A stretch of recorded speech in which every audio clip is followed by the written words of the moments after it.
Sprich, du brauchst 2 für ein Parcours dort und eine kannst du irgendwie noch für... Was war das gerade? Das sah cool aus. Ja, das kann man, wenn man gleichzeitig zockt und kommentiert. Was ich eigentlich meinen wollte ist, dann könnt ihr gleichzeitig natürlich mit 2 Wolken noch den Parcours gleiten und mit einer dann den euch noch für die Elektro-Dinge aufsparen. Das ist ja natürlich auch eine Möglichkeit. Wobei ich muss sagen, ich habe alle Wolken immer bei diesem Scheiß verballert hier, weil das ist richtig, ich finde, das ist das Fieseste davon. Wenn man das einmal geschafft hat und denkst so, jetzt darfst du nicht abkacken, jetzt musst du den ganzen Dreck nochmal machen, obwohl du es eigentlich schon geschafft hast. Das ist das Fiese daran. Wie gesagt, das mit den Einkraftdingern gab es ja auch vorher schon mal bei den Mario-Spielen hier. Aber das hier... Ja, dort hat es ja Save Points. Ja, genau. Ich frage mich so ein bisschen, ein Kumpel hat mal einen Verdacht geäußert. Der hat mir dabei zugesehen, als ich das erste Mal probiert habe, wo ich so dachte, what the fuck? Verdammt! Also, da habe ich nur den... Verdammt. Naja, jetzt bin ich überall mal gestorben, cool. Das geht anscheinend doch. Jetzt haben wir einen Beweis. Nee, ein Kumpel hat mir beim ersten Mal zugeguckt, beim 241. Sterne schon da, habe ich gesagt, what the fuck? Und er hat zu mir gesagt, das ist doch nur so unfair gemacht, damit Nintendo an den zerstörten Wii-Fernbedienungen mehr Geld verdienen kann. Also theoretisch, also... Ja, also früher hätte ich gesagt, nee, eher weniger. Momentan, wo ich auch Besitz von 2 Wii U's mittlerweile bin, kann ich sagen, doch, dahinter könnte durchaus was sein. Ja, man weiß ja nie. Also finanziell wäre es ein Geniestreich, aber Nutzerfreundlichkeit gleich 0, nicht wahr? Genau, und apropos Nutzerfreundlichkeit, kann ich jetzt mal erzählen, ohne dich gleich zu spoilern, weil es nichts mit Spielen zu tun hat, sondern mit der Konsole selbst. Okay. Du weißt bestimmt auch, dass man da mit der Wii noch die SD-Karte benutzen kann, um Speicherstellen zu kopieren, oder? Ja, na klar.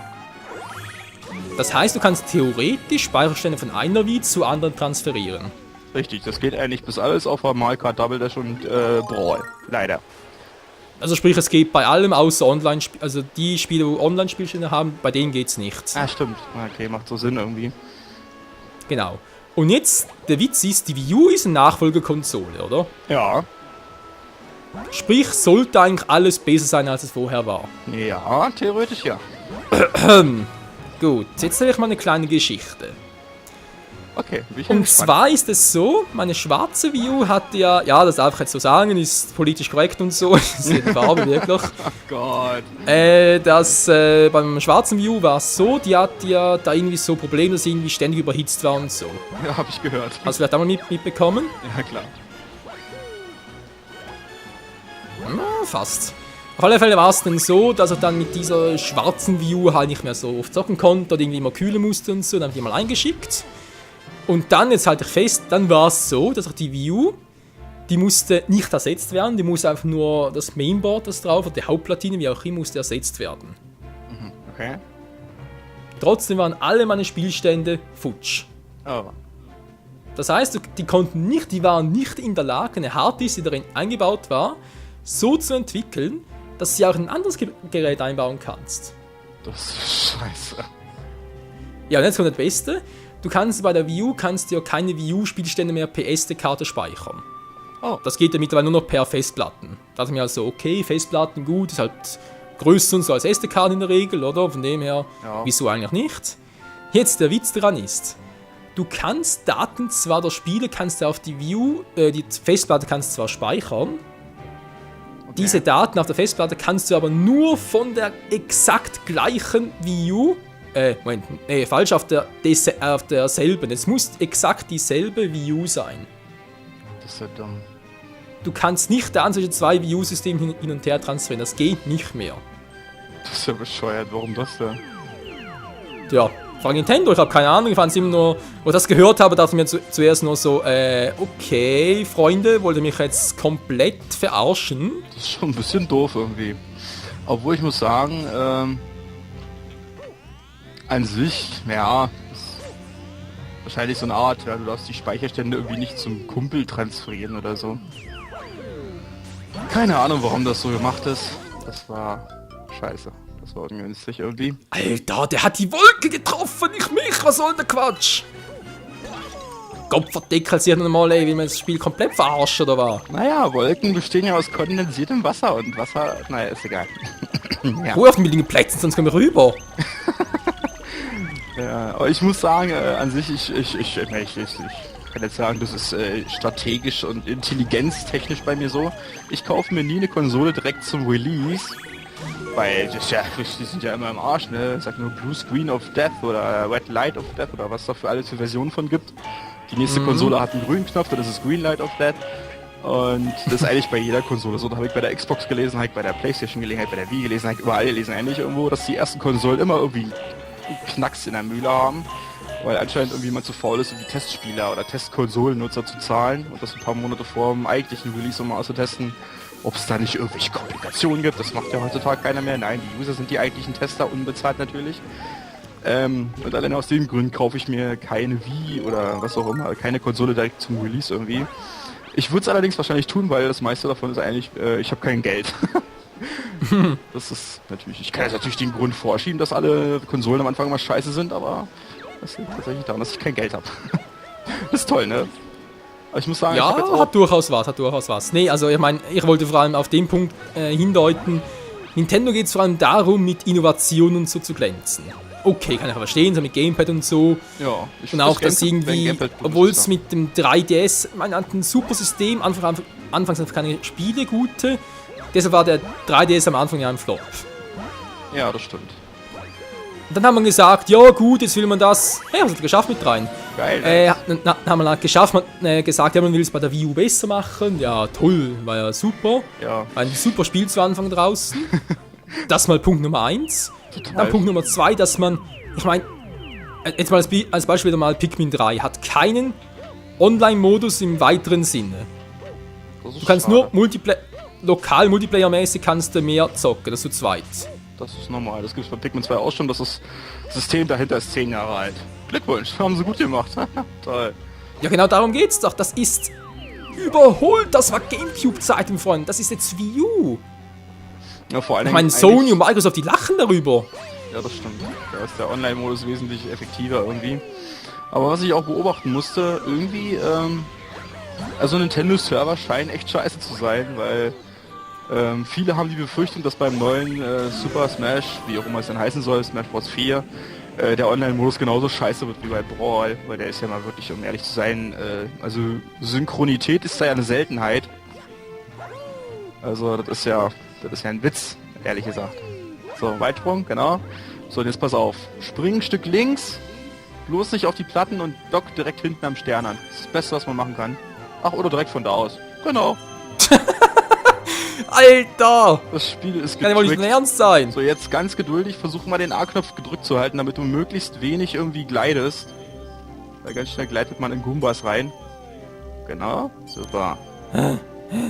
Darf ich noch kurz was einwerfen? Ja. Freunde, wir werden zu Beginn des Parts gesagt, es kann nicht bereits mal eine Fehlaufnahme gemacht haben. Ich bin damals nie so weit gekommen. Ja, genau. Ich bin damals immer bei diesen Scheißdingen dort hängen geblieben und jetzt geht's hier so einfach, ey. Ja. Also, theoretisch, wa? Schön. Warte, Moment. Ja, jetzt. Ja, gut.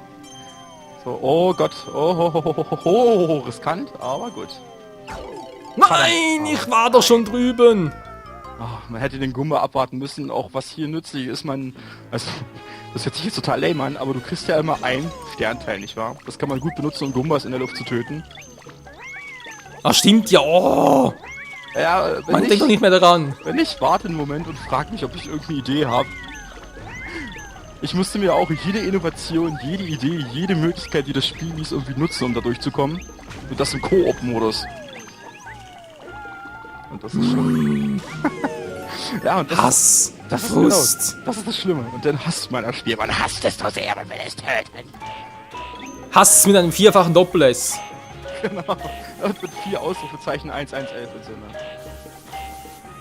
Genau. Wo waren wir vorhin stehen geblieben? Irgendwie bei Online-Modus und so, ja? Ja, genau. Online-Modus. Also da sind auch die anderen Konsolen wesentlich besser, aber man muss dazu sagen, bei der Playstation ist es kostenlos, aber der Xbox Live-Modus soll anscheinend Geld kosten. Das finde ich auch nicht toll.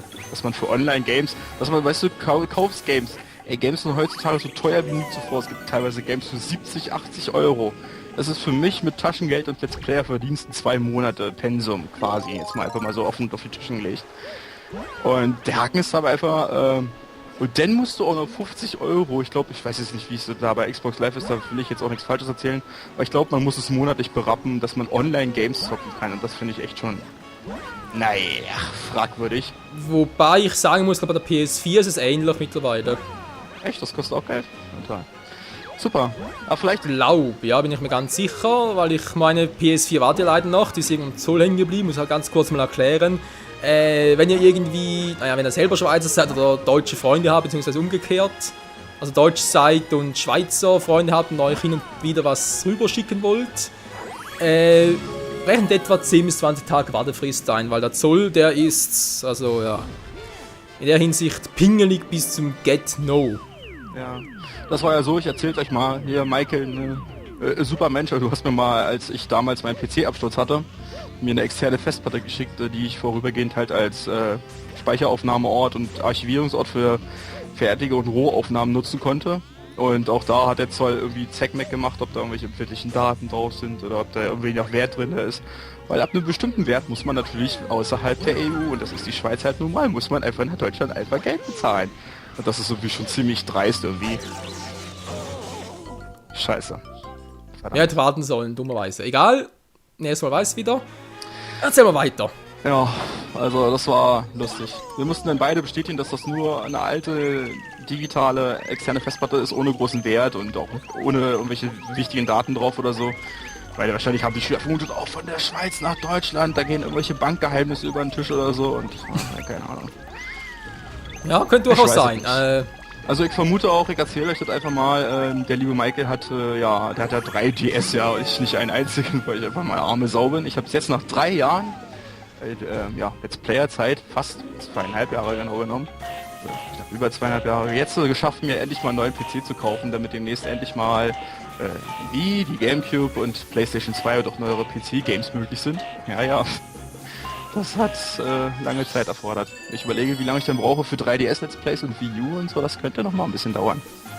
Und da hat Michael sich gedacht, ja, das ist ja 3 Stück und so, dann leiste dem Loser Lord einfach mal ein 3DS zum Zocken. Das finde ich sehr nett, muss ich da jetzt mal so offen gestehen. Macht nicht jeder. Oh, kein Problem. Muss nur gucken, wie ich die dann über den Zoll kriege und so, ist ein anderes Thema wieder. Genau, das habe ich nämlich auch befürchtet. Ich dachte so, oh.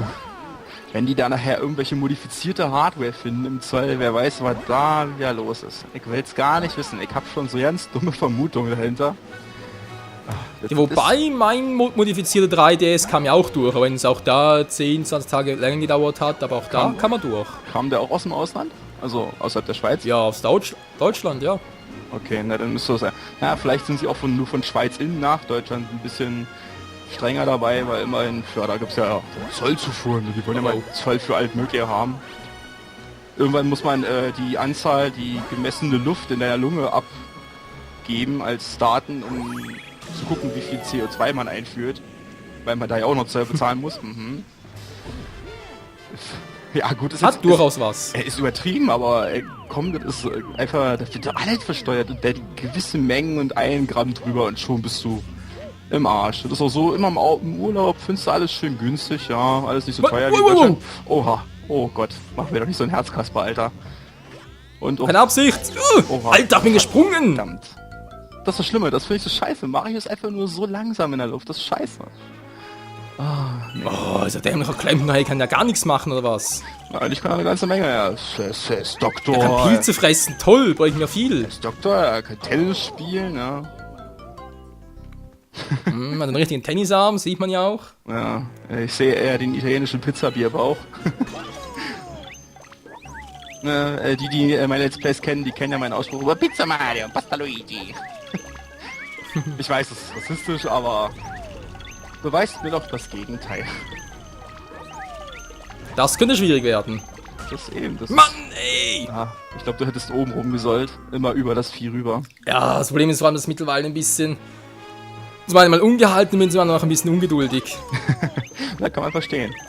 Du kannst übrigens super, weil es gibt an der Stelle, wo man halt die 3. Ebene anfängt, an den Wolken, da gibt's Bonusleben. Total toller Tipp und so. Für die jetzt bloß nur 1 haben oder so, die müssen jedes Mal dann da Stopp machen und nochmal 2 Minuten verballern, um ein Extra Life zu ergattern. Und zwar, wenn man da hochfährt mit der ersten Wolke, kann man nach links springen, da gibt's ein Leben. Und Ja, das habe ich irgendwann machen müssen, weil ich dachte, irgendwann gehen mir doch die scheiß Leben aus. Und daher wusste ich am Ende nicht mehr, wie viele Leben hast du jetzt eigentlich wirklich verballert. Also ich hatte 99, ne, und danach 40 und ich habe mir noch ein paar geholt. Ne? Also könnt ihr euch vorstellen, wie es bei mir aussah, auch nicht viel besser. Ja. Was ich interessant finde, ist, ich vermisse irgendwie ein bisschen Grün, kann das sein? Ja, mit Yoshi ist man schneller. Mario ist halt fett, er hat wieder zu viel Spaghetti gefressen. Ah, Spaghetti, das wär's jetzt. Hatte schon Ewigkeiten nicht mehr. Ich überlege gerade, Spaghetti an sich selbst auch nicht lange, aber letztens hatte ich Ravioli, ist das ja auch Nudeln, also ist ja nur Differenz und so. Also bei mir ist eher das Problem, dass ich halt seit etwa 4 Wochen haben wir gerade einen Burger King in der Nähe der aufgemacht, also sprich etwa 50 Meter von mir entfernt. Oh, du Garstiger, ey, bei uns am Bahnhof in der Stadt, da war lange Zeit ein Burger King drin und der hat jetzt zugemacht. Der hat, glaube ich, irgendwie im Mai geschlossen und hat sich gedacht, ja gut, wir ziehen wieder ein, war doch eine gute Idee, war eine dumme Idee auszuziehen und so. Ja, und jetzt im Dezember wollen die mal wieder einziehen, ey. Ich bin ein halbes Jahr ohne Burger King, ich dachte, ich muss sterben, ey.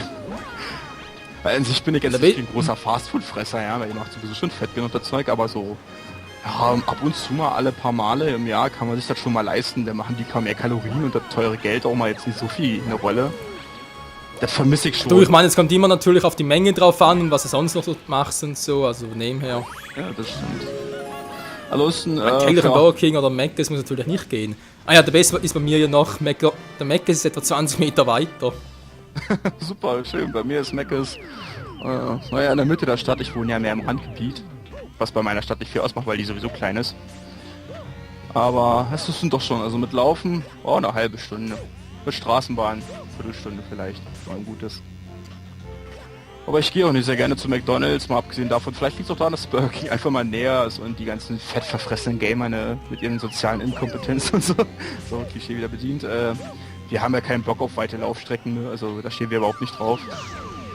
Ach ja, schön. Oh Gott, ich sehe schon wieder kommen. Gleich wird's wieder. Oh mein Gott, da kommt eine riesige Kokosnuss angeflogen.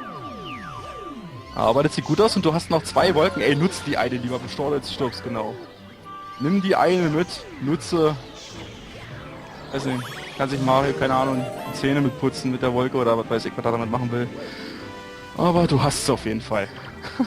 Ich fürchte, die Wolke wird mir jetzt hier oben nicht sehr viel bringen. Nee, ich sag ja, die bringt hier gar nicht so viel. Ja, genau. Oder so. So kann man es natürlich auch machen. So, und jetzt, ne, wir haben ja die lustigen Trick gefunden, ne, einmal springen und Happen Zapper. Das ist einfach so geil irgendwie. Alter, hat so lange genau, bis ich wieder hier bin. Ja, das stimmt. Aber du hast es jetzt wieder mal geschafft. Schön, geduldig, denk dran. Oha, oh Gott, oh Gott, oh Gott. Das ist so eine scheiß Timing-Frage, dieses Kackspiel. Genau. Wobei bis hierhin geht's noch, jetzt ist langsam kritisch. Ja.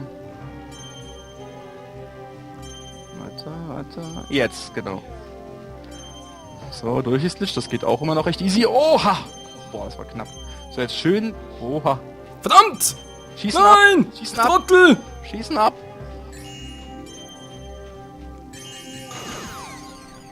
So, genau. Und jawohl, sehr gut. Nice. Hilfe, noch nie so weit gekommen, geil! So, schütteln, um dich zu befreien. Genau. Ja, ich muss sogar durchschnaufen. Pustekuchen. Ist bereits die letzte Stage? So, letzte ja. Station! Die letzte Stage. Jetzt heißt es nur noch gegen Hammer ankommen. Denk dran, du kannst die Hammer abwehren mit einer Wirbelsprungattacke. Also damit kann man... Achso, dachte... Also falls du denkst, so, ich kann nicht mehr ausweichen, dann nutz einfach deinen Wirbelsprung, damit kann man einen Hammer abwehren. So. Ja, mit dem Sternteil nicht, oder wie? Mit Sternteilen kann man auch abwehren, aber das ist ein bisschen unpräzise. Also einfach in einem Moment, wo man einem Hammer nicht mehr ausweichen kann, ist es am besten, einfach eine Wirbelattacke zu nutzen. Also jetzt nicht so dickmäßig, sondern... Wie? Jetzt hast du mit nicht im Stich, bitte nicht im Stich lassen, das wäre jetzt ganz toll von dir. So, kann jetzt irgendwie geht's los. Ey, wenn du das jetzt schaffst, dann wäre das die perfekte Partzeit. Wir haben jetzt fast eine Stunde auf der Uhr. Ja, danke, ich sehe es auch. Du hast gesagt, ich soll einen Timer machen. Oh. Mann, ich hab geschüttelt! Oh. Oh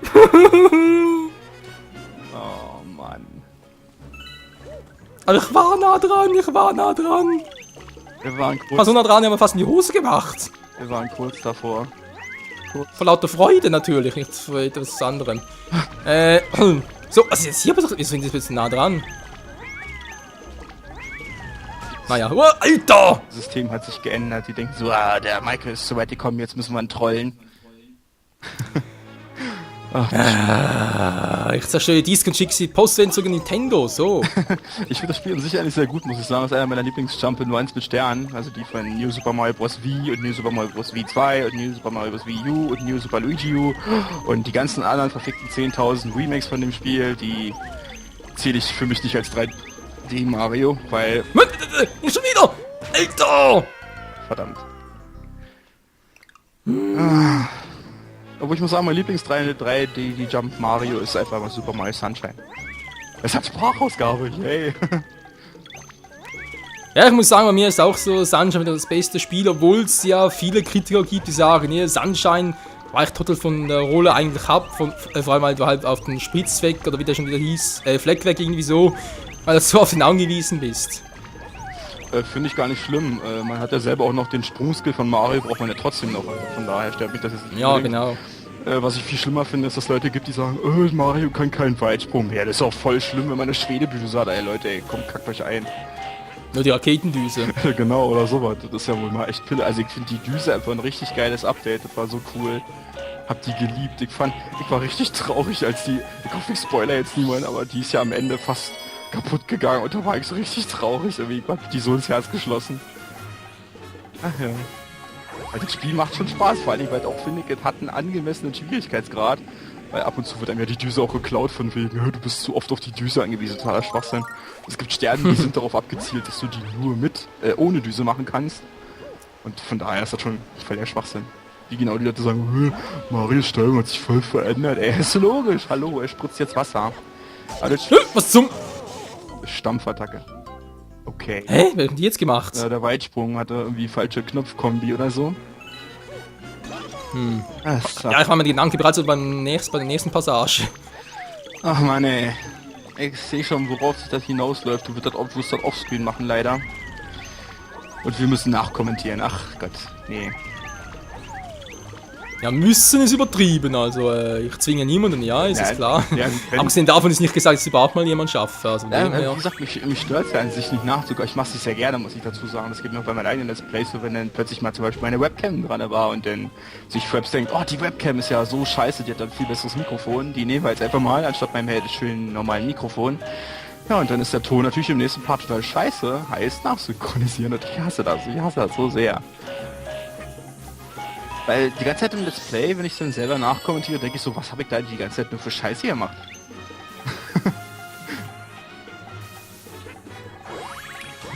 Ja, die Sorge eines Let's Players, was? Also, wenn man live mitkommentiert, dann ist man immer abgelenkt vom Spielgeschehen, das ist ganz normal. Also, das kann man gar nicht verhindern. Ja, wobei ich muss sagen, irgendwann als Let's Player, sobald du mal ein bestimmtes Erfahrungslevel hast, irgendwann ist es ein bisschen normal, was? Also irgendwie, es fällt eigentlich ja gar nicht mehr so richtig auf, dass irgendwie was, ja, halt irgendwie gleichzeitig nur kommentierst und sagst, fast schon ein bisschen wie normal. Das stimmt, also da sagst du jetzt auch gerade was Wahres, das habe ich auch bei mir selbst beobachtet. In letzter Zeit ist es immer so, ich habe mir zum Beispiel so Spiele für die Wii organisiert, wo ich so dachte, ich glaube, das wäre als Let's Play total ungeeignet und langweilig. Ich glaube, das würde niemand sehen wollen.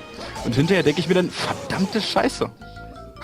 Nein, das denke ich mir nicht. Hinterher denke ich mir so, eigentlich hättest du jetzt voll Bock, das zu kommentieren irgendwie. Dir fehlt es richtig dazu zu quatschen, weil das ja irgendwie so ein Teil mittlerweile von dir ist irgendwie.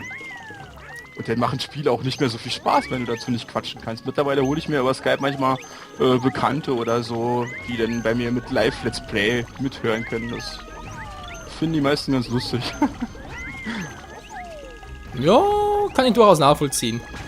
Aber warum nicht, ne? Ich meine, gut ist jetzt, seit ist natürlich die Quali nicht so gut, weil ich halt mit Webcam mache, weil ich halt die Aufnahmehardware noch nicht habe.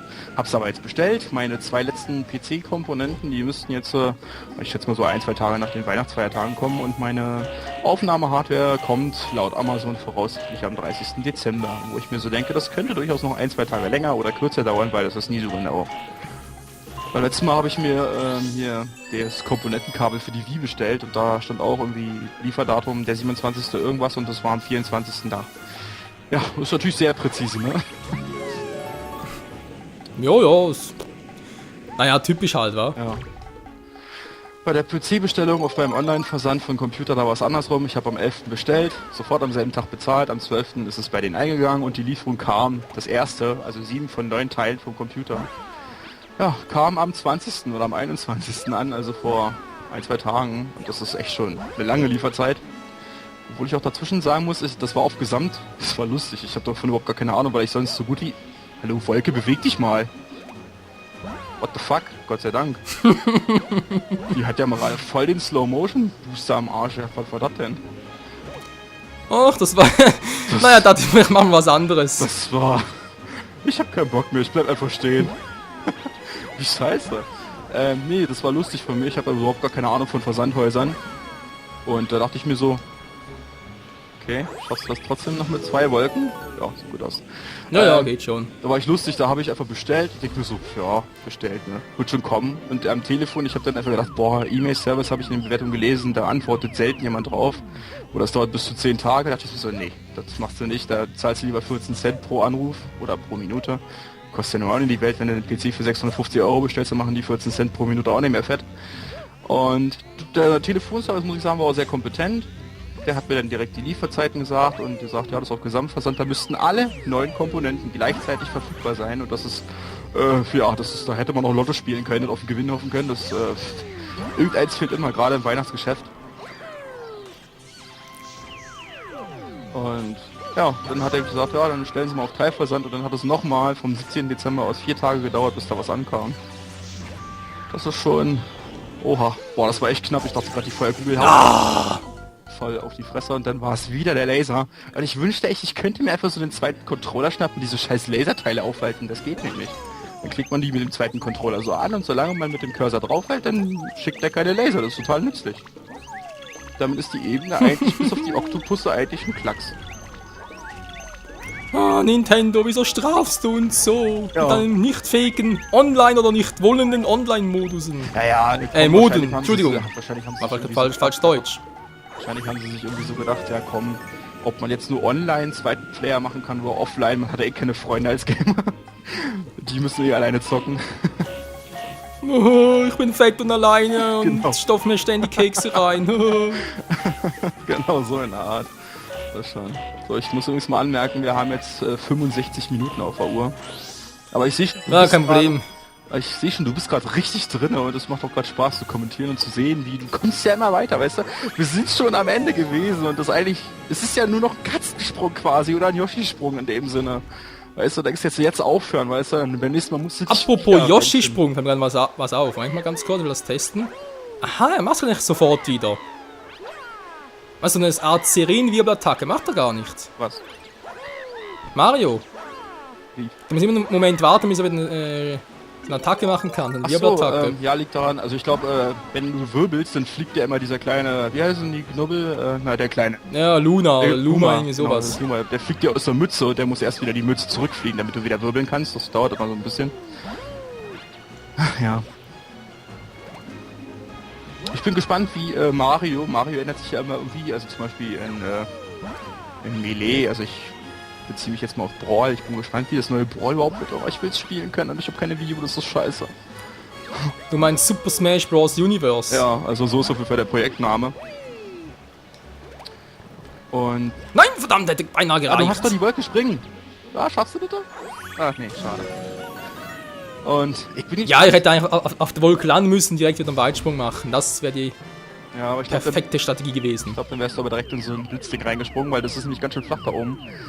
Nee, auf jeden Fall frage ich mich, ob Mario auch diesen Galaxy-Sprung in dem nächsten Spiel kann, weil ich fand cool, also es ist komisch, ja, für die Wii kam ein Super Smash Bros. Raus und eins für Gamecube, ne, Melee. Und in Melee hat er sein Cape aus dem SNES bekommen und für die Wii hat er dann seine Spritzdüse von Gamecube bekommen. Das war irgendwie immer von der Konsole her ein bisschen rücklastig, weil ja immer eine Konsolengeneration zurück, beim SNES sogar 2. Das heißt, eigentlich müsste Mario jetzt seinen komischen Sternsprung hier kriegen. Oh, oh, oh. Alter! Ja, super, was mache ich jetzt? Spring! Da kommt die Feuerkugel! Die löst nämlich deine scheiß Wolke. Mann! Verdammt. Oh, ein bisschen zu spät. Ein bisschen zu spät, verdammt. Ja, ein Leben noch. Was machen wir jetzt, Kollege? Sag an.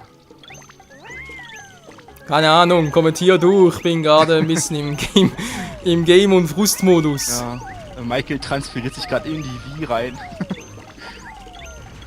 Wahrscheinlich um Mario indirekt eine virtuelle Schelle geben zu können. Mann, du Pisser, spring doch mal richtig! Und so, ne? Genau. Genau. Ich schieße ihm einen Sternteil voll in den Kopf, so Headshot ins Knie. Ja, macht Sinn. Geht's gerade nur mir so oder hat Yoshi unheimlich fette Backen von vorne? Aber ich glaube, das liegt so daran, dass Marios Handschuhe irgendwie, ich weiß nicht, irgendwie, keine Ahnung. It's gotta be random, ich weiß. Aber wenn man das so von vorne... Man weiß, es muss so sein, weil Yoshi ist genau sauer wie ich und dann blustet er sich halt auf so. Genau, der ist auch sauer, dass wir es nicht schaffen. Nur wegen dir, Yoshi. Tschüss. Wahrscheinlich, Yoshi kann nichts dafür. Wahrscheinlich denkt er so, oh Gott, er hört endlich auf, mich mit in den Tod zu nehmen. Ich hab keinen Bock mehr. Keine Sorge, Yoshi, wir sterben gerne alleine.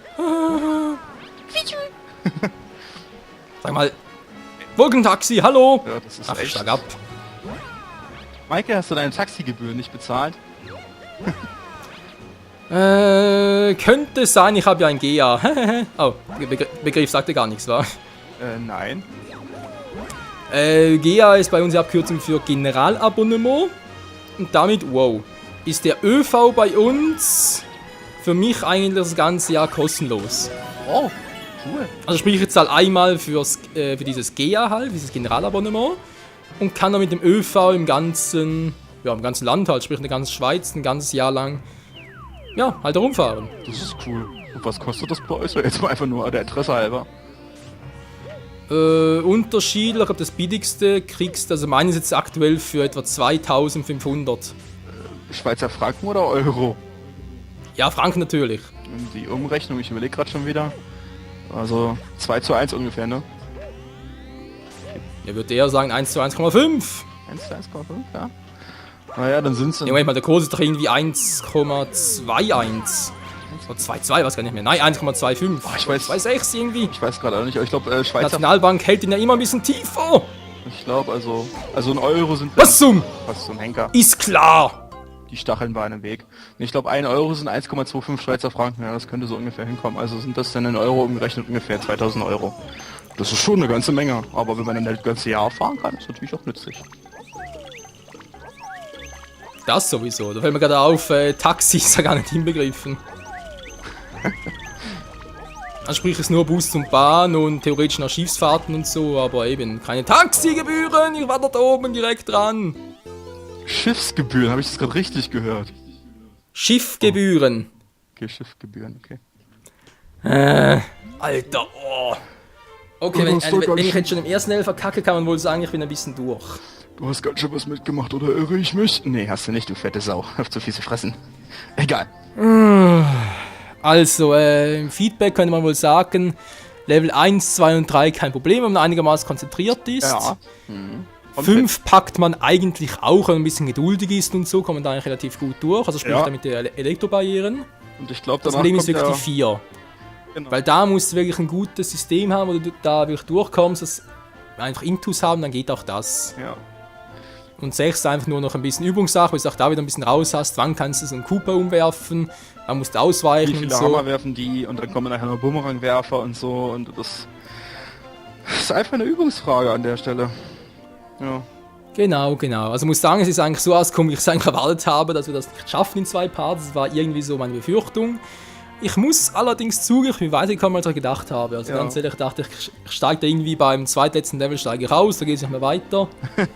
Ja, aber die Tipps dann waren Naja. echt nützlich, weil das erspart eine ganze Menge. Weil wie gesagt, ein Treffer entscheidet alles. Alles, was man überspringen kann, ist nützlich. Aber die Genau. vierte Ebene, Vor allem denke ich da, die vierte drei- Ebene, meine Fresse. Ja, oder, wie gesagt, da 3 Wolken und so wären vielleicht doch gut, aber da 4. Ebene, naja. Ah, schwierig. Ich glaube, ich muss mal meine Webcam anschließen und dann mal zocken, dann kannst du mal bei mir zugucken. Ja, theoretisch gerne, aber heute bitte nicht mehr. Ich bin heute ein bisschen, naja, Über nicht mehr so wirklich Mario. Bock drauf. Über Mario. Ja, wir sind Klempner. Das hat nach seiner Scheiße. Er soll gefälligst mal seine Rohre verlegen. Hahaha, oder was? Gott. Hat genug zu tun. Ah, dann wissen wir, warum Peach auf ihn steht. Er ist ein gut im Rohre verlegen. Er macht das sogar als Job. Gott. Gott. Ja, vor allem hat er mehrere, das heißt ja Rohre. Genau, oh Gott. Oh, ja, du weißt ja, er ist mit Luigi und Dream Team, also Rohre verlegen. Oh Gott. Ja, und die großen Grünen, ich hoffe, die sind nicht grün. Also wenn so das Ding so aussieht, dann würde ich mir Sorgen machen. Gott. Tja, biologisch abbaubar. Okay, jetzt ist langsam eklig. Okay, jetzt ist aus. Ja, da schon zu spät. Also ich will mal sagen, das waren jetzt 2 Parts, 2 Überlängen-Parts, 2 Fail-Parts. Wir hatten vielleicht teilweise ein bisschen Spaß, also sprich Kai hatte Spaß, ich eher weniger. Ach komm, war doch lustig. Naja, mehr oder weniger schon. Ich würde aber trotzdem mal sagen, das war es mal an dieser Stelle. Wie gesagt, ich werde jetzt vermutlich aufs gewinnen, weil der Ehrgeiz packt mich halt trotzdem ein bisschen. Wenn ich jetzt da mal noch ein bisschen weiter zocken, nächsten Tagen, Weihnachten und so, habe ich genug Zeit. Ja, genau. Und dann werde ich da... Genau, werde ich parallel das Ganze noch aufnehmen und wenn ich es dann doch noch schaffe, vielleicht auf den 1. Januar hin, vielleicht auf den 2. Januar, je nachdem halt, werde ich vorher noch ankündigen. Und wenn ich keiner erfahren, ob er das Ganze mit mir noch ein bisschen nochmal anschauen möchte per Webcam oder so, und dann werden wir das Ganze mal ein bisschen nachkommentieren. Ich habe jetzt auch Ferien, von daher habe ich auch eine ganze Menge Zeit, also aktuell auch bei mir Let's Plays, also ich denke so, ich will die neuen Let's Plays ja nicht machen, aber mein PC ist noch nicht da. Da können Sie theoretisch einfach nicht geleased hochladen oder privat auf YouTube und dann können Sie es auch so angucken und dann kommentieren. Genau. Wäre auch eine Variante. Das wäre auch eine Möglichkeit auf jeden Fall. Da müssen wir es dann synchron gucken und dann halt nur die Tonspur aufnehmen und dazu schneiden, das würde auch gehen. Das wäre eine Variante. Also man kann eigentlich zusammenfassend sagen, es war nett, wir haben es versucht, es hat nicht ganz geklappt in einer Stunde, in 2 Folgen. Und was du natürlich nicht vergessen darfst, es ist scheiße schwer. Oh Gott. Ja, vor allem alleine. Ja, das stimmt. Also natürlich, man könnte jetzt sagen, Michael genau, muss mir mal ein Ticket in die Schweiz spendieren. Das wär's, ja, da wäre jetzt wirklich nicht so eine schlechte Idee. Worauf ich hinaus möchte, genau, jetzt ist so, wir haben es jetzt versucht, es hat nicht ganz geklappt, tut mir leid, wir haben zumindest mal das Let's Play bis anhin oder bis dahin mal abgeschlossen. Ich würde trotzdem mal sagen, ich beende es jetzt mal, wenn, wie gesagt, wenn ich es doch nochmal zocken sollte und vorausgesetzt, ich schaffe es doch nochmal, dann kommt noch was nach. Dann werden wir es nachsynchronisieren, dann werden wir es nochmal hochstellen, dann gibt es halt so eine Art Extra-Part oder Mario Part X, wie auch immer, damit ihr das dann auch noch habt und wir es dann, das Let's Play, wirklich insgesamt zu 100% abschließen können. Ja, das wäre eine gute Idee. Gut, dann würde ich sagen, wir verabschieden uns in dem Sinne, ich rede mal jetzt für Michael mit, der ist fertig heute. Ich danke euch allen, auch für die mich jetzt nicht kennen, vielmals fürs Zuschauen und so. Und dann, glaube ich mir halt einfach mal mein Motto hier. Ja, bis zur nächsten Folge, bis zum nächsten Video wieder mal. Macht's gut, haut da rein. Tschüssikowski und ciao. Ganz genau, ciao Kai an dieser Stelle, vielen Dank, dass du mitgemacht hast. Und ja, ich werde noch Kais Link noch in die Beschreibung packen, damit ihr auch seinen Kanal und seinen Let's Plays besuchen könnt. Und ich denke mal, wenn ihr wollt, war es durchaus nicht der letzte Auftritt von Kai und Michael im Doppelpark. Aber das überlassen wir gerne euch. Ja, also mir macht Spaß, muss ich sagen. Ich zock gern mit dir. Ja, ich eigentlich auch, aber das nächste Mal bitte nicht mehr Galaxy 2, wenn schon eher Sunshine oder so irgendetwas. Ja, genau. Wir hatten ja schon mal ein bisschen hier im Duell geplant, oder Let's Battle theoretisch. Das hat sich aber irgendwie leicht verlagert, weil Michael Angst vor mir hat. Nein, Spaß beiseite. Aha, du meinst den Mario Kart Wii und Dingsbums, was? Super Smash Bros. Brawl. Genau. Das ist das Problem, da kann ich auch noch ganz kurz noch erzählen. Ich hatte ja beide Spiele, hatte ich damals auf meiner alten Wii. Ach ja, ich habe da auch 2 Wiis, die eine hat genau. Genau, ich hatte ja auch 2 Wiis, also nein, die eine habe ich gar nicht mehr, stimmt ja. Mein erster hatte damals so irgendwie nach einer gewissen Zeit einen Grafikbug plötzlich drin, wo der Grafikprozessor irgendwie durchgeschmiert ist ein bisschen, deshalb so teilweise Pixel. Dann habe ich mir gedacht, gut, da kann ich nicht mehr gebrauchen. Und danach kam mir die Wii U und dann habe ich halt die Datenstellen, sprich auch Super Smash Bros. Brawl, Mario Kart Wii habe ich halt auf die Wii U transferiert, auf meine schwarze Wii U, die ja Datenverlust hatte und du kannst Wii-Daten, die du transferiert hast, nicht mehr retten.